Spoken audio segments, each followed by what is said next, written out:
There's a moment underwater when everything can go wrong all at once. Your mask floods, your regulator free flows, your body signals low on air, and you have about 10 seconds to make a decision that could either save a life or end one. I have been in that moment more than once.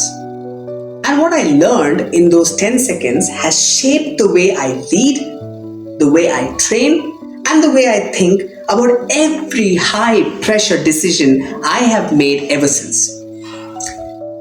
Nanna hesaru Arwin Monteiro. Today, I want to take you underwater to show you what real leadership looks like when there's no room for ego and no second chances. In diving, we have a saying, panic kills more divers than equipment failure ever will. The moment someone panics underwater, their breathing spikes. They burn through air twice as fast and they definitely stop thinking clearly. The diver who survives isn't the one with the best equipment, expensive gear. No. It's the one who can feel the fear and keep functioning anyway. In business, it's the same. The team that panics in a crisis burns resources, makes reactive decisions. The team which stays composed, that's the team that survives the dive. Let me give you 3 lessons, real ones, which I learned at 30 meters deep, not in a boardroom. 1. Slow is smooth, and smooth is fast. Underwater, rushing wastes air and increases the risk. The diver who moves deliberately gets further, with more reserve for emergencies. The leader who rushes to get a decision burns trust and energy. Deliberate beats fast, almost every time. 2. Your team's air is your air. We divers plan dives around the diver with the least air, not the most. The strongest diver adjusts to protect the group. Your team's capacity is your capacity. If you are moving faster than your weakest link can sustain, you don't have a strong team, you have a ticking clock. 3. The ascent matters more than the descent. Going down is easy. Coming back up safely, that's the real skill. Anyone can launch a bold initiative. Only few people manage to bring it home successfully, and that is leadership. When something goes wrong underwater, there's a sequence which we divers use. It's stop, think, and act. Not act and then think.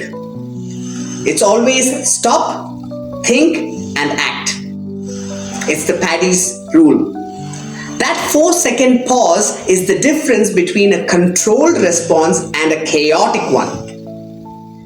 In a crisis meeting, in a moment where everyone's looking at you for an answer, that same pause, it feels like nothing, but it changes everything. Underwater, you cannot speak. You communicate through hand gestures, eye contact, and trust. If I signal my buddy and they hesitate even for a second, that hesitation can become a crisis. The best dive teams I have worked with had one thing in common: total trust, nobody second guessed. And here's what is interesting. Experienced dive teams barely communicate at all because they don't need to. A single glance, a small gesture, everyone already knows the plan and they trust the person next to them. The best teams in companies are the same.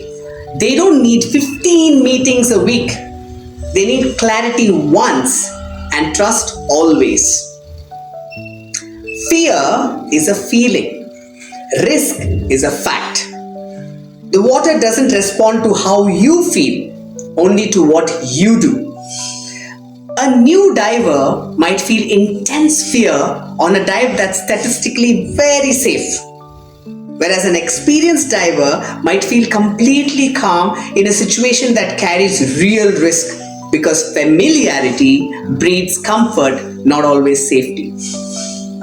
Confusing the two is how a good opportunity gets killed and a real danger gets ignored.